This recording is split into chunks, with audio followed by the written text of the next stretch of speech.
তিনটে কার্ড নিচ্ছি, short video, তিনটে কার্ড নিচ্ছি। আচ্ছা, আর একটা হার্ট ব্রেক। এখানে কারোর হার্ট ব্রেক হয়েছে, যার হার্ট ব্রেক হয়েছে সে বর্তমানে কিং অফ ওয়ান্সের এনার্জিতে এসে গেছে, এবং কিং অফ ওয়ান্সের এনার্জি খুব কিন্তু dominating, manipulating, strong, confident, secure, নিজের পায়ে নিজে দাঁড়ানো।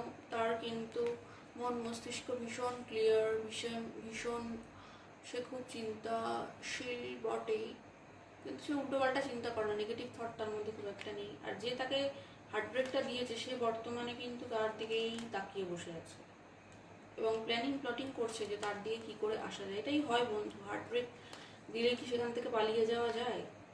পালিয়ে যাওয়া যায় না। মনে করে আমি জিতে গেছি, কিন্তু যেতে না। তো যে তোমাকে একদিন হার্টব্রেক দিয়েছিল সে আজকে তোমাকে দেখে কুইন অফ ওয়ান্স, সে তোমার কথা দিনরাত চিন্তা করে এবং তোমার কাছে আসার জন্য সে কিন্তু প্ল্যাটিং করে চলেছে এবং প্যাশনেটলি একটা নিউ বিগিনিং কিন্তু সে করতে চাইছে। তো এটাই ছিল একটা ছোট্ট শর্টস। ভালো লাগলে অবশ্যই আমার সঙ্গে থেকো। Thanks for watching.